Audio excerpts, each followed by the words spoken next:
الملائكة اسجدوا لآدم فسجدوا إلا إبليس كان من الجن ففسق عن أمر ربه أفتتخذونه وذريته أولياء من دوني وهم لكم عدو بئس للظالمين بدلا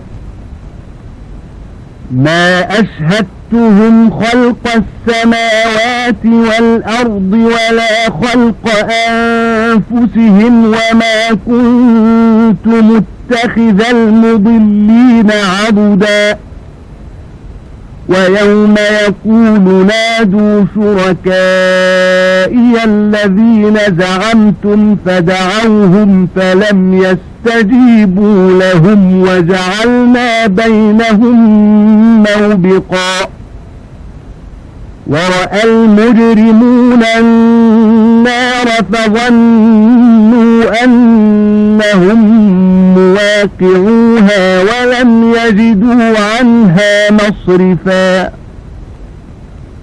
அன்றியும் ஆதமுக்கு சுஜூது செய்யுங்கள் என்று நாம் மலக்குகளிடத்தில் கூறியதை நபியே நினைவு கூறுவீராக.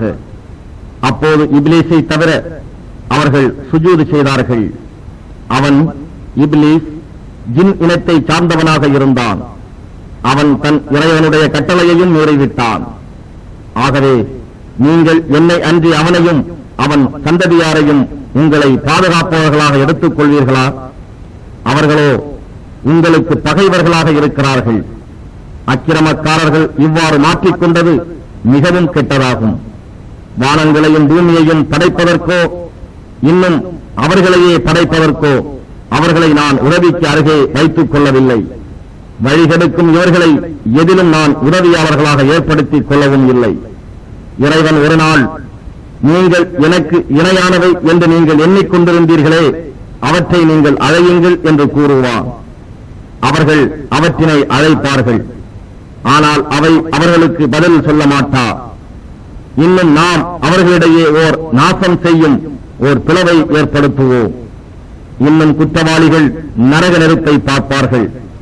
தாங்கள் அதில் விழப்போகிறவர்களே என்பதை தெரிந்து கொள்வார்கள். அதில் இருந்து தப்ப மாற்றிடம் எதையும் காண மாட்டார்கள். وَلَقَدْ صَرَّفْنَا فِي هَذَا الْقُرْآنِ لِلنَّاسِ مِنْ كُلِّ مَثَلٍ وَكَانَ الْإِنْسَانُ أَكْثَرَ شَيْءٍ جَدَلًا وَمَا مَنَعَ النَّاسَ أَنْ يُؤْمِنُوا إِذْ جَاءَهُمُ الْهُدَى وَيَسْتَغْفِرُوا رَبَّهُمْ إِلَّا أَنْ تَأْتِيَهُمْ سُنَّةُ الْأَوَّلِينَ أَوْ يَأْتِيَهُمُ الْعَذَابُ قُبُلًا وَمَا نُرْسِلُ الْمُرْسَلِينَ إِلَّا مُبَشِّرِينَ وَمُنذِرِينَ وَيُجَادِلُ الَّذِينَ كَفَرُوا بِالْبَاطِلِ لِيُدْحِضُوا بِهِ الْحَقَّ وَاتَّخَذُوا آيَاتِي وَمَا أُنذِرُوا هُزُوًا وَمَنْ أَظْلَمُ مِمَّنْ ذُكِّرَ بِآيَاتِ رَبِّهِ فَأَعْرَضَ عَنْهَا وَنَسِيَ مَا قَدَّمَتْ يَدَاهُ إِنَّا جَعَلْنَا عَلَى قُلُوبِهِمْ أَكِنَّةً أَنْ يَفْقَهُوهُ وَفِي آذَانِهِمْ وَقْرًا وَإِنْ تَدْعُوهُمْ إِلَى الْهُدَى فَلَنْ يَهْتَدُوا إِذًا أَبَدًا وَرَبُّكَ الْغَفُورُ ذُو الرَّحْمَةِ لَوْ يُؤَاخِذُهُم بِمَا كَسَبُوا لَعَجَّلَ لَهُمُ الْعَذَابَ بَلْ لَهُم مَّوْعِدٌ لَّن يَجِدُوا مِن دُونِهِ مَوْئِلًا وَتِلْكَ الْقُرَى أَهْلَكْنَاهُمْ لَمَّا ظَلَمُوا وَجَعَلْنَا لِمَهْلِكِهِمْ مَوْعِدًا இன்னும் நிச்சயமாக நாம் இந்த குர்ஆனில் ஒவ்வொரு உதாரணத்தையும் மனிதர்களுக்காக விளக்கியுள்ளோம். எனினும் மனிதன் அதிகமாக தர்க்கம் செய்பவனாகவே இருக்கின்றான். மனிதர்களிடம் நேர்வழி வந்தபோது அவர்கள் நம்பிக்கை கொள்வதையும் தங்கள் ரப்பிடம் பிழை பொறுக்க தேடுவதையும் தடை செய்வதெல்லாம் முன் சென்றவர்களுக்கு நேர்ந்தது இவர்களுக்கும் நேர்தல் அல்லது இவர்களுக்கு எதிரிலேயே நம்முடைய வேதனை வருதல் ஆகியவை தவிர வேறில்லை. இன்னும் நாம் தூதர்களை நன்மாராயம் கூறுபவர்களாகவும் அச்சம் ஊட்டி எச்சரிக்கை செய்பவர்களாகவும் அல்லாமல் அனுப்பவில்லை. எனினும் காபிர்களோ பொய்யை கொண்டு சத்தியத்தை அழித்து விடுவதற்காக தர்க்கம் செய்கிறார்கள். என்னுடைய அத்தாட்சிகளையும் அச்சமூட்டி எச்சரிக்கை செய்யப்பட்டதையும் பரிகாசமாகவே எடுத்துக் கொள்கின்றனர். எவன் தன் ரப்புடைய வசனங்களைக் கொண்டு உபதேசிக்கப்பட்டும் அவற்றை புறக்கணித்து தன் இரு கரங்களும் செய்த குற்றங்களை மறந்து விடுகிறானோ அவனை விட பெரிய அக்கிரமக்காரன் எவன் இருக்கின்றான்? நிச்சயமாக நாம் அவர்களுடைய இருதயங்களின் மீது இதை விளங்கிக் கொள்ளாதவாறு திரைகளையும் அவர்களுடைய செவிகளில் செவிட்டுத்தனத்தையும் ஏற்படுத்தி இருக்கிறோம். ஆதலால் நீர் அவர்களை நேர்வழியின்பால் அழைத்தாலும் அவர்கள் ஒருபோதும் நேர்வழி அடைய மாட்டார்கள். ஆனால் நபியே, உன் இறைவன் மிக பிழை பொறுப்பவனாகவும் மிக்க கிருபை உடையவனாகவும் இருக்கின்றான். அவர்கள் சம்பாதித்த தீவினைகளைக் கொண்டு உடனுக்கு உடன் அவர்களை பிடிப்பதாக இருந்தால் நிச்சயமாக அவர்களுக்கு வேதனையை தீவிரமாக்கி இருப்பான். ஆனால் அவர்களுக்கு ஒரு குறிப்பிட்ட தவணை உண்டு. அப்போது அவனை அன்றி புகலிடத்தை காணவே மாட்டார்கள். மேலும் அவ்வூர்வாசிகளை அவர்கள் அக்கிரமம் செய்தபோது நாம் அழித்தோம். ஏனெனில் அவர்களை அழிப்பதற்கு குறிப்பிட்ட தவணையை நாம் ஏற்படுத்தி இருந்தோம். وَإِذْ قَالَ مُوسَى لِفَتَاهُ لَا أَبْرَحُ حَتَّى أَبْلُغَ مَجْمَعَ الْبَحْرَيْنِ أَوْ أَمْضِيَ حُقُبًا فَلَمَّا بَلَغَا مَجْمَعَ بَيْنِهِمَا نَسِيَا حُوتَهُمَا فَاتَّخَذَ سَبِيلَهُ فِي الْبَحْرِ سَرَبًا فَلَمَّا جَاوَزَا قَالَ لِفَتَاهُ آتِنَا غَدَاءَنَا لَقَدْ لَقِينَا مِنْ سَفَرِنَا هَذَا نَصَبًا قَالَ أَرَأَيْتَ إِذْ أَوَيْنَا إِلَى الصَّخْرَةِ فَإِنِّي نَسِيتُ الْحُوتَ وَمَا أَنْسَانِيهُ إِلَّا الشَّيْطَانُ أَنْ أَذْكُرَهُ وَاتَّخَذَ سَبِيلَهُ فِي الْبَحْرِ عَجَبًا قَالَ ذَلِكَ مَا كُنَّا نَبْغِ فارتدا على آثارهما قصصا فوجدا عبدا من عبادنا آتيناه رحمة من عندنا وعلمناه من لدنا علما. இன்னும் மூசா தம் பணியாளிடம் இரு கடல்களும் சேரும் இடத்தை அடையும் வரை நீங்காது நடப்பேன் அல்லது வருட கணக்கில் நான் போய்க் கொண்டிருப்பேன் என்று கூறியதை நீர் நினைவுபடுத்துவீராக. அவர்கள் இருவரும் இரண்டு கடல்களுக்கும் இடையே ஒன்று சேரும் இடத்தை அடைந்தபோது இருவருடைய மீனை இருவரும் மறந்துவிட்டனர். அது கடலில் தன்னுடைய வழியை சுரங்கம் போல் அமைத்துக் கொண்டு நீந்தி போய்விட்டது. இருவரும் அப்புறம் அந்த இடத்தை கடந்தபோது தம் பணியாளை நோக்கி, நம்முடைய காலை ஆகாரத்தை கொண்டு வா, இந்த நம் பிரயாணத்தில் நிச்சயமாக நாம் களைப்பை சந்திக்கிறோம் என்று மூசா கூறினார். அதற்கு, அக்கற்பாறையில் நாம் தங்கிய சமயத்தில் நான் நிச்சயமாக மீனை மறந்துவிட்டேன் என்பதை பார்த்தீர்களா? மேலும் அதை உங்களிடம் சொல்வதை ஷைத்தானை அன்றி வேறு எவனும் என்னை மறக்கடிக்கவில்லை. மேலும் அது கடலுக்குள் தன் வழியை ஆச்சரியமாக அமைத்துக் கொண்டது என்று பணியாள் கூறினார்.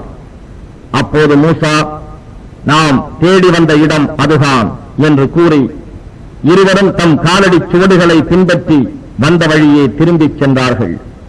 இவ்வாறு இருவரும் நம் அடியார்களில் ஒருவரை கண்டார்கள். நாம் அவருக்கு நம்மிடம் இருந்து கிருபை அருளியிருந்தோம். இன்னும் நாம் அவருக்கு நம்மிடமிருந்து கல்வி ஞானத்தையும் கற்றுக் கொடுத்திருந்தோம். قال له موسى هل أتبعك على أن تعلمني مما علمت رشدا قال إنك لن تستطيع معي صبرا وكيف تصبر على ما لم تحط به خبرا قال ستجدني إن شاء الله صابرا ولا أعصي لك أمرا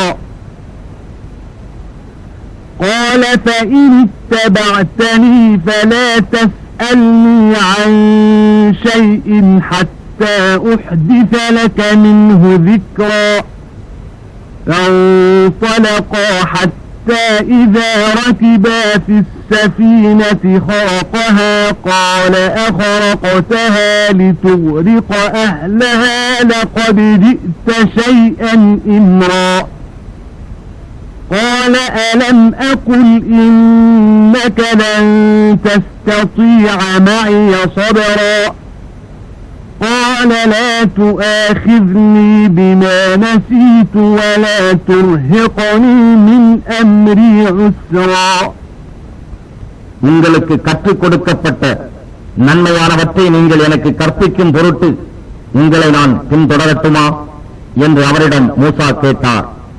அதற்கு அவர், நிச்சயமாக நீர் என்னுடன் பொறுமையாக இருக்க இயலமாட்டீர் என்று கூறினார்.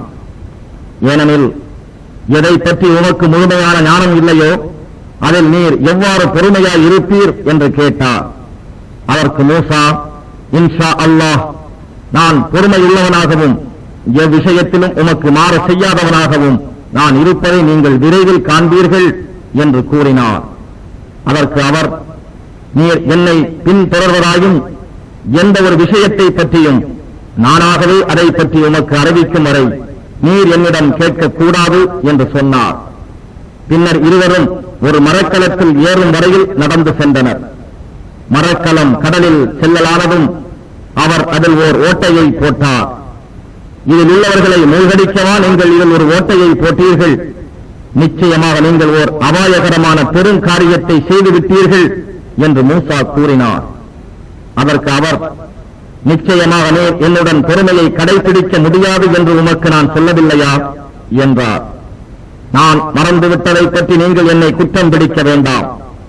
இன்னும் என் காரியத்தை சிரமம் உடையதாக ஆக்கிவிடாதீர்கள் என்று மூசா கூறினார்.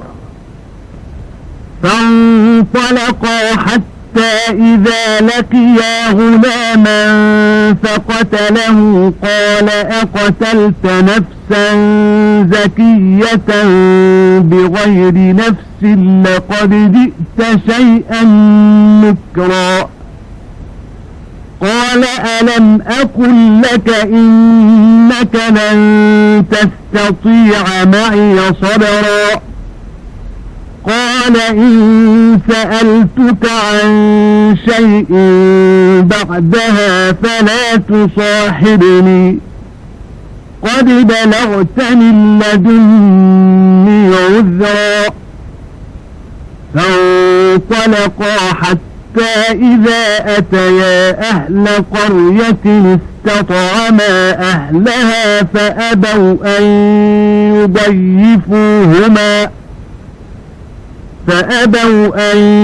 يضيفوهما فوجدا فيها جدارا يريد أن ينقض فأقامه قال لو شئت لاتخذت عليه أجرا قال هذا فراق بيني وبينك سأنبئك بتأويل ما لم تستطع عليه صبرا பின்னர் மரக்கலத்திலிருந்து இறங்கி இருவரும் வழி நடக்கலானார்கள். வழியில் ஒரு பையனை அவ்விருவரும் சந்தித்த போது அவர் அவனை கொன்றுவிட்டார்.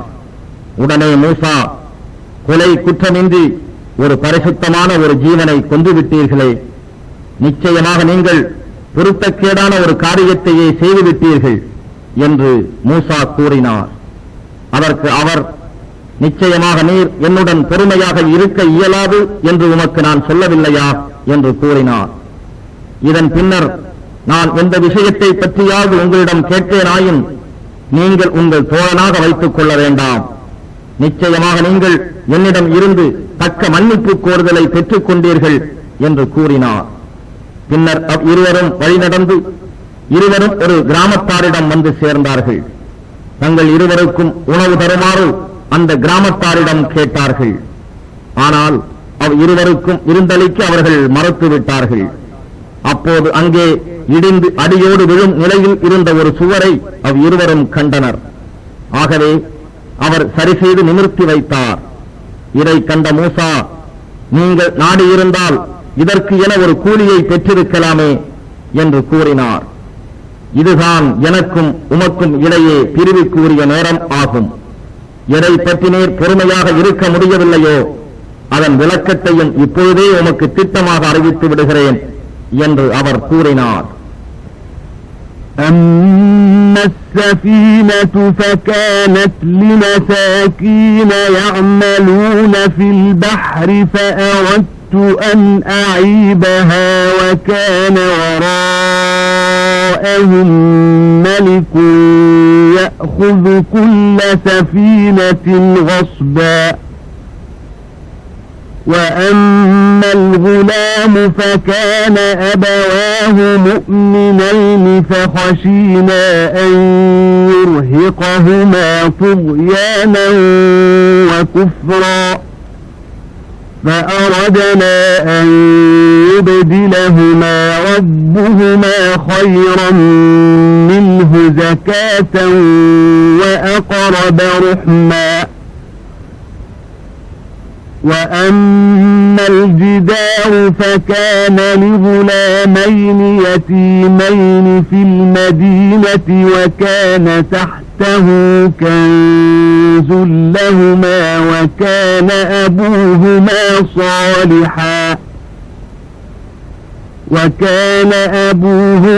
صالحا فأراد ربك أن يبلغا أشدهما ويستخرجا كنزهما رحمة من ربك وما فعلته عن أمري ذلك تأويل ما لم تستطع عليه صبرا. அம்மரக்கலம் கடலில் வேலை செய்யும் ஏழைகள் சிலருக்கு சொந்தமானது. எனவே நான் அதை ஓட்டையிட்டு பழுவாக்க விரும்பினேன். ஏனெனில் அவர்களுக்கு பின்னால் கொடுங்கோலனான ஓர் அரசன் இருந்தான். அவன் பழுவில்லா மரக்கலங்களை எல்லாம் பலவந்தமாக எடுத்துக் கொள்கிறான். அடுத்து அந்த இளைஞனுடைய தாய் தந்தையர் இருவரும் மோமீன்களாக இருக்கிறார்கள். அவன் வாலிபனாகி இருவரையும் வழிகேட்டிலும் குஃப்ரிலும் சேர்த்து விடுவான் என்று நாம் பயந்தோம். இன்னும் இருவருக்கும் பரிசுத்தத்திலும் பெற்றோரிடம் அன்பு செலுத்துவதிலும் சிறந்திருக்கக்கூடிய ஒரு மகனை இருவருடைய ரப்பு கொலையுண்டவனுக்கு பதிலாக கொடுப்பதை நாம் விரும்பினோம். இனி நான் நிமிர்த்து வைத்த அந்த சுவர் அந்த பட்டினத்தில் உள்ள அனாதை சிறுவர் இருவருக்கு உரியது. அதன் அடியில் இருவருக்கும் சொந்தமான புதையல் உள்ளது. இருவருடைய தந்தை சாலிகான நல்ல மனிதராக இருந்தார்.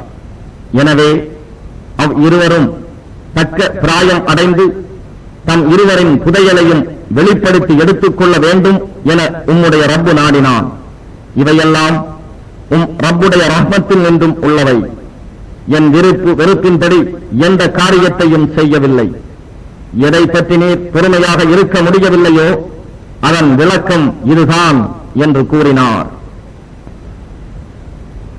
وَيَسْأَلُونَكَ عَنْ ذِي الْقَرْنَيْنِ قُلْ سَأَتْلُو عَلَيْكُمْ مِنْهُ ذِكْرًا إِنَّا مَكَّنَّا لَهُ فِي الْأَرْضِ وَآتَيْنَاهُ مِنْ كُلِّ شَيْءٍ سَبَبًا فَأَتْبَعَ سَبَبًا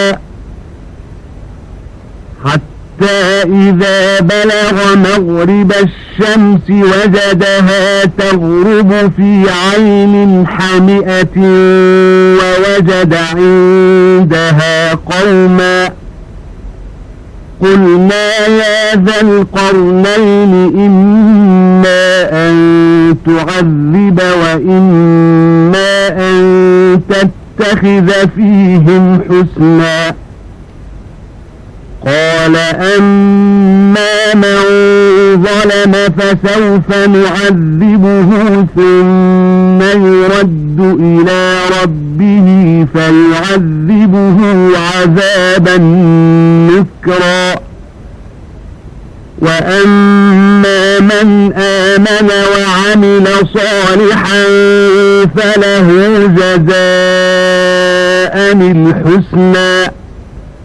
وسنقول له من أمرنا يسرا ثم أتبع سببا حتى إذا بلغ مطلع الشمس وجدها تطلع على قوم لم نجعل لهم من دونها سترا كذلك وقد أحطنا بما لديه خبرا நபியே, அவர்கள் துல்கர்னைனை பற்றி உங்களிடம் வினவுகின்றனர்.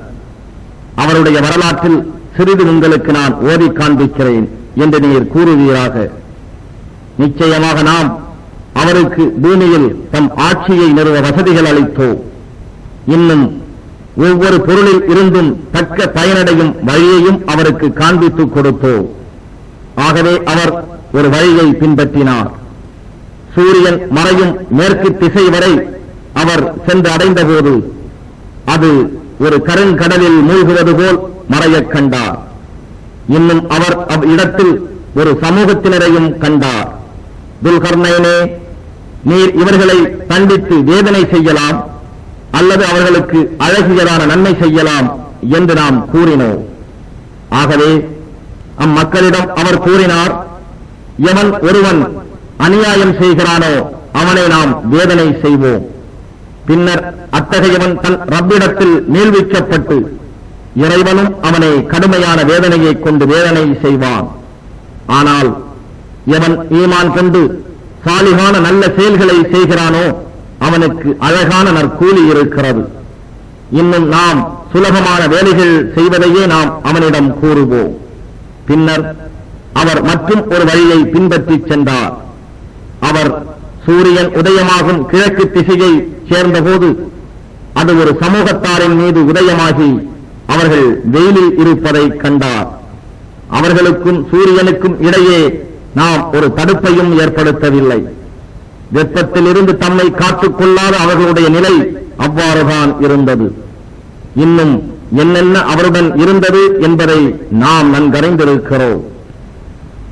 ثم أتبع سببا حتى إذا بلغ بين السدين وجد من دونهما قوما لا يكادون يفقهون قولا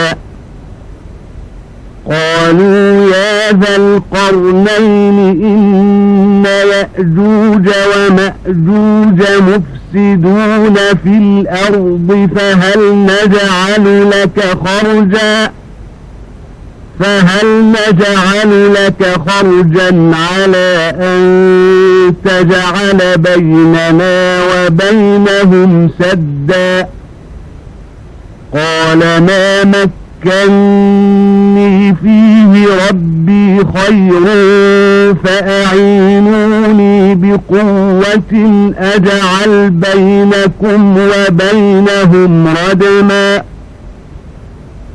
آتوني زبر الحديد حتى إذا ساوى بين الصدفين قال انفخوا حتى إذا جعله نارا قال آتوني أفرغ عليه قطرا فما استطاعوا أن يظهروه وما استطاعوا له نقبا قال هذا رحمة من ربي فإذا جاء وعد ربي جعله دكاء وكان وعد ربي حقا.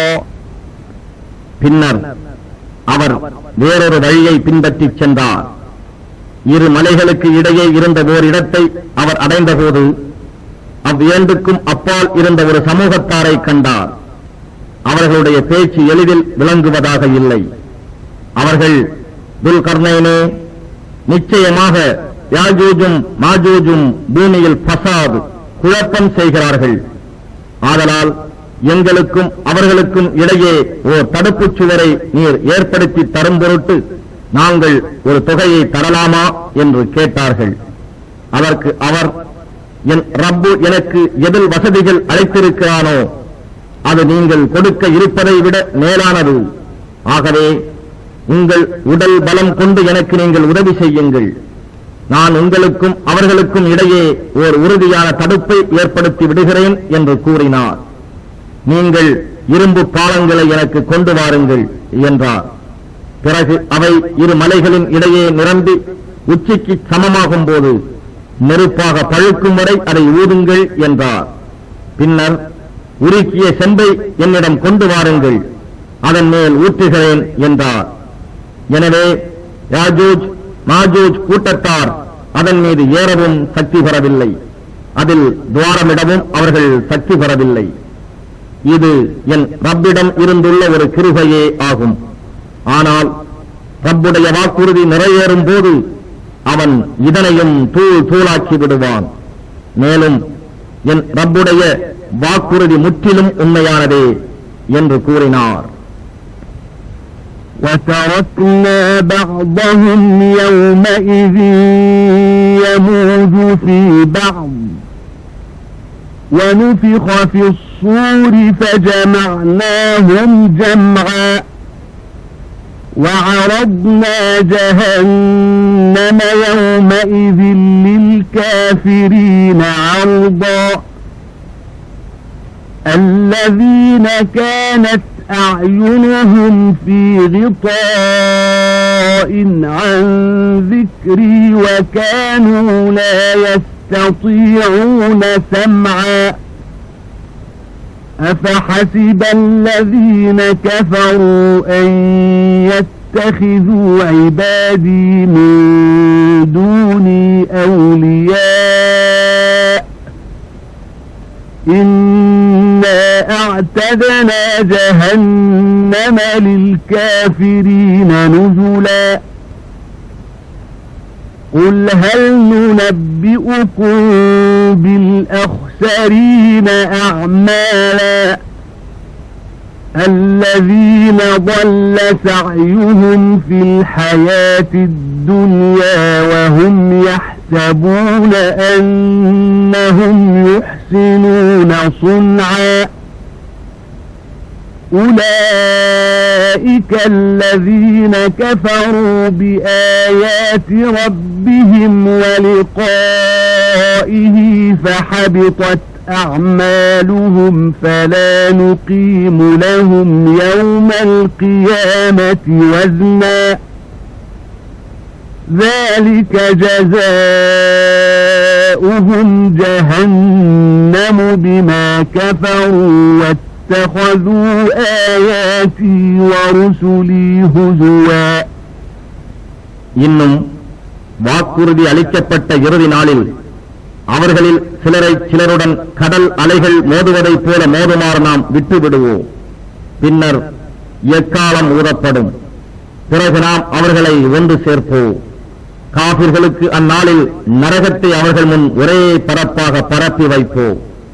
அந்நரகவாதிகள் யாரென்றால், நம் நினைவை விட்டும் அவர்களுடைய கண்களில் திரையிடப்பட்டிருந்தன.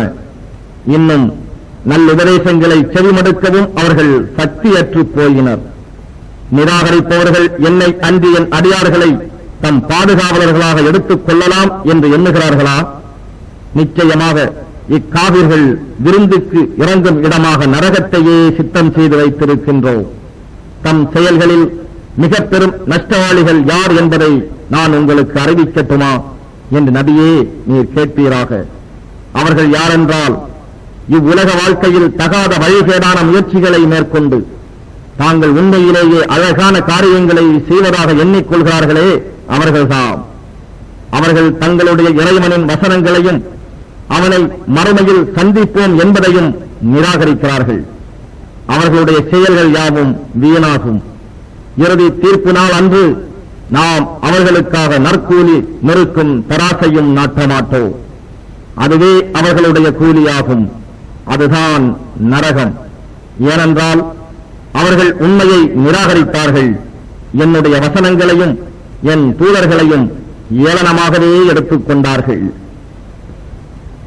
إن الذين آمنوا وعملوا الصالحات كانت لهم جنات الفردوس نزلا خالدين فيها لا يبغون عنها حولا قل لو كان البحر مدادا لكلمات ربي لنفد البحر قبل أن تنفد كلمات ربي ولو جئنا بمثله مددا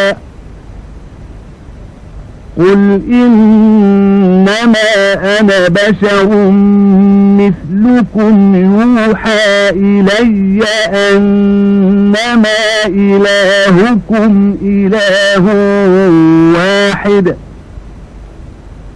فمن كان يرجو لقاء ربه فليعمل عملا صالحا ولا يشرك بعبادة ربه أحدا. எவர் ஈமான் கொண்டு சாலிகான நல்ல செயல்களை செய்கிறார்களோ அவர்கள் விருந்துக்கு இறங்கும் இடமாக ஃபிர்தௌஸ் என்னும் தோட்டங்கள் இருக்கும். அதில் அவர்கள் என்றென்றும் தங்கியிருப்பார்கள். அவர்கள் அதிலிருந்து மாறி வேறிடம் செல்ல விரும்ப மாட்டார்கள். நபியே நீர் கூறுவீராக, என் ரப்புடைய வார்த்தைகளை எழுதுவதற்காக கடல் முழுதும் மையாக ஆகுமானாலும் என் ரப்புடைய வார்த்தைகள் எழுதி முடிப்பதற்குள் கடல் நீர் தீர்ந்துவிடும். அதைப் போல இன்னொரு கடலையே நாம் உதவிக்கு கொண்டு வந்தாலும் சரியே. நபியே நீர் சொல்வீராக, நிச்சயமாக நான் உங்களை போன்ற ஒரு மனிதனே, நிச்சயமாக உங்களுடைய நாயன் ஒரே நாயன்தான் என்று எனக்கு வகி அறிவிக்கப்பட்டிருக்கிறது. எவன் தன்னுடைய ரப்பை சந்திக்கலாம் என ஆதரவு வைக்கின்றானோ அவன் சாலிகான நல்ல செயல்களை செய்து தன் ரப்பை வணங்குவதில் வேறெவரையும் இணையாக்காரும் இருப்பானாக. பிஸ்மில்லாஹிர் ரஹ்மானிர் ரஹீம்.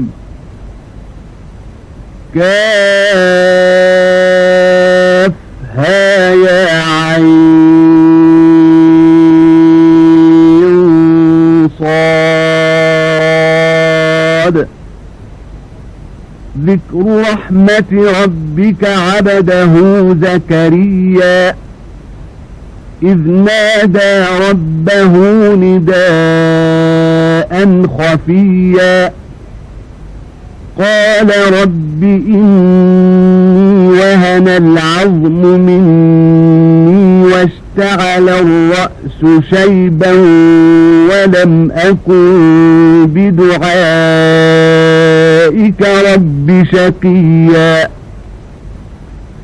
وإني خفت الموالي من ورائي وكانت امرأتي عاقرا فهب لي من لدنك وليا يرثني ويرث من آل يعقوب واجعله رب رضيا يا زكريا إنا نبشرك بغلام اسمه يحيى لم نجعل له من القدر سميا قال رب أنى يكون لي غلام وكانت امرأتي عاقرا وقد بلغت من الكبر عتيا قال كذلك قال ربك هو علي هين وقد خلقتك من قبل ولم تك شيئا அளவற்ற அருளாளனும் நிகரற்ற அன்புடையோனுமாகிய அல்லாஹுவின் திருப்பெயரால் துவங்குகின்றேன். காஃப் ஹா யா ஐன் சாத். நபியே, இது உம்முடைய ரப்பு தன் அடியாராகிய ஜகரியாவுக்கு அருளிய ரஹ்மத்தை பற்றியதாகும். அவர் தம் ரப்பிடம் தாழ்ந்த குரலில் பிரார்த்தித்த போது இவ்வாறு ரஹ்மத்தை அருளினான். அவர் கூறினார், இறைவனே, நிச்சயமாக என்னில் நின்றும் என் எலும்புகள் பலகீனமடைந்து விட்டன. என் தலையும் நரையால் வெண்மையாய் இலங்குகிறது. இறைவனே, இதுகாரும் நான் உன்னிடம் செய்த பிரார்த்தனையில் பாக்கியம் இல்லாதவனாக போய்விடவில்லை. இன்னும் எனக்கு பின்னர் என் உறவினர்களுக்காக நிச்சயமாக நான் அஞ்சுகிறேன். மேலும் மனைவியோ மலடியாக இருக்கிறாள். ஆகவே நீ உன் புறத்திலிருந்து எனக்கு ஒரு வாரிசை கொடையாக அளிப்பாயாக. அவர் எனக்கு வாரிசாகவும் யாக்கூபுடைய சந்ததியினருக்கு வாரிசாகவும் உனக்கு பொருத்தமானவராகவும் இருக்கும்படியாக இறைவனே நீ ஆக்கி வைப்பாயாக. யா ஜகரியா, நாம் ஒரு புதல்வனை உமக்கு கொடுப்பது கொண்டு உமக்கு நன்மாராயம் கூறுகிறோம். அவருடைய பெயர் யஹ்யா. அவருக்கு முன்னர் இவ்வாறாக பெயர் கொண்டவரை நாம் ஆக்கவில்லை என்று இறைவன் கூறினான். அதற்கு அவர், இறைவனே, என் மனைவியோ மலடியாகவும் முதுமையின் தள்ளாத பருவத்தை நான் அடைந்தும் இருக்கும் நிலையில் எனக்கு எவ்வாறு ஒரு புதல்வன் உண்டாகுவான் என கூறினார். அது அவ்வாறே நடைபெறும். உம்முடைய ரப்பு கூறுகிறான், இது எனக்கு மிகவும் சுலபமானதே. முன்னர் நீர் ஒரு பொருளாகவும் இல்லாதிருந்த காலத்து நானே உம்மை படைத்தேன் என்று இறைவன் கூறினான். قال رب اجعل لي آية قال آيتك ألا تكلم الناس 3 ليال سويا فخرج على قومه من المحراب فأوحى إليهم أن سبحوا بكرة وعشيا يا يحيى خذ الكتاب بقوة وآتيناه الحكم صبيا وحنانا من لدنا وزكاة وكان تقيا وبرا بوالديه ولم يكن جبارا عصيا وسلام عليه يوم ولد ويوم يموت ويوم يبعث حيا. அதற்கு அவர், இறைவனே, நீ எனக்கு ஓர் அத்தாட்சியை இதற்காக ஏற்படுத்துவாயாக என்று வேண்டினார். நீர் சௌக்கியத்துடன் இருக்கும் நிலையிலேயே 3 இரவு பகல்கள் நீர் மக்களுடன் பேச முடியாமல் இருப்பீர். அதுவே உமக்கு அத்தாட்சியாகும் என்று கூறினான். ஆகவே அவர் தொழும் இடம் விட்டு வெளியே தம் சமூகத்தார்வால் வந்தார். பின்னர் அவர்களிடம் பேச முடியாத நிலையில் சைக்கிணையாக காலையிலும் மாலையிலும் அல்லாஹ்வை குறித்து தஸ்பீஹ் செய்யுங்கள் என கூறினார். அதன் பின்னர், யஹ்யாவே, நீர் இவ்வேதத்தை பலமாக பற்றி பிடித்துக் கொள்ளும் என கூறினோம். இன்னும் அவர் குழந்தையாக இருக்கும் போதே அவருக்கு நாம் ஞானத்தை அளித்தோம். அன்றியும் நாம் நம்மிடம் இருந்து இரக்கத்தையும் பரிசுத்தத்தையும் அவருக்கு கொடுத்தோம். இன்னும் அவர் மிகவும் பயபக்தி உடையவராக இருந்தார். மேலும் தம் பெற்றோருக்கு நன்றி செய்பவராகவே இருந்தார். அவர் பெருமையடிப்பவராகவோ அல்லாஹுவுக்கு மாறு செய்பவராகவோ இருக்கவில்லை. ஆகவே அவர் பிறந்த நாளிலும் அவர் இறக்கும் நாளிலும் மறுமையில் அவர் உயிர் பெற்று எழும் நாளிலும் அவர் மீது சலாம் சாந்தி நிலைத்திருக்கும். واذكر في الكتاب مريم إذ انتبذت من أهلها مكانا شرقيا فاتخذت من دونهم حجابا فأرسلنا إليها روحنا فتمثل لها بشرا سويا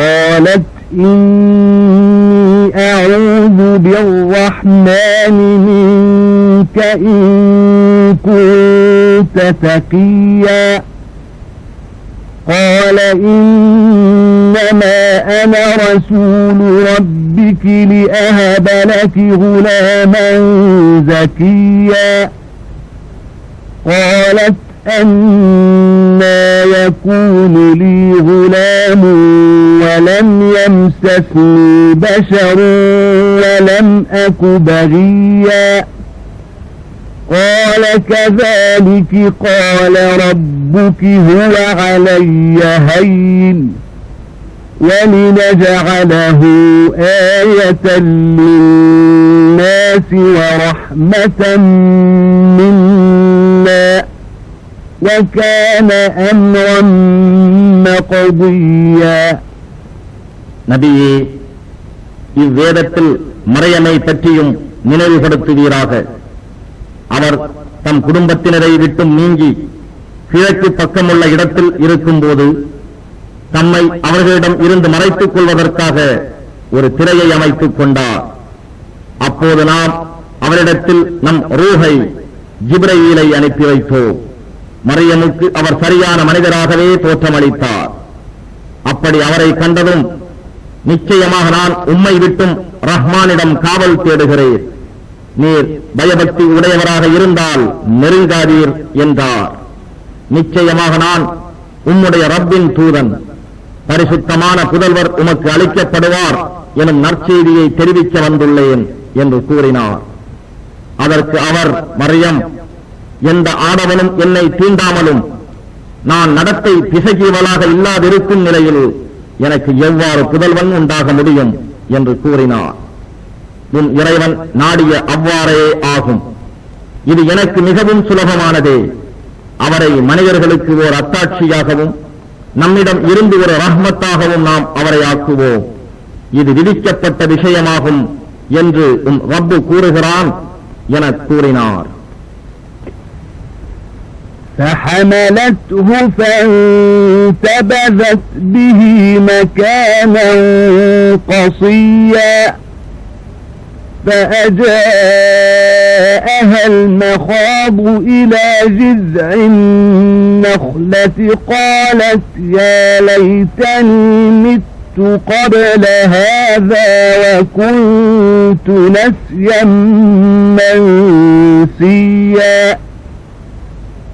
فناداها من تحتها ألا تحزني قد جعل ربك تحتك سريا وهزي إليك بجذع النخلة تساقط عليك رطبا جنيا فكلي واشربي وقري عينا فإما ترين من البشر أحدا فقولي إني نذرت للرحمن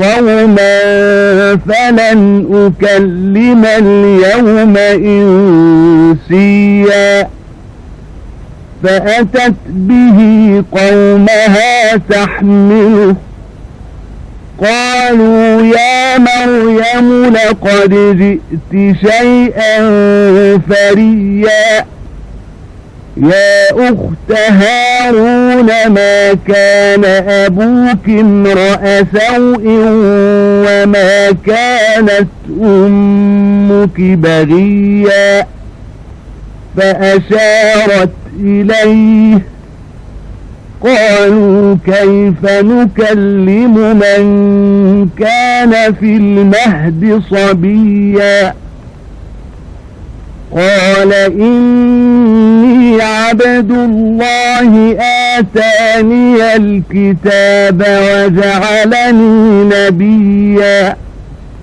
وجعلني مباركا أينما كنت وأوصاني بالصلاة والزكاة ما دمت حيا وبرا بوالدتي ولم يجعلني جبارا شقيا والسلام علي يوم ولدت ويوم أموت ويوم أبعث حيا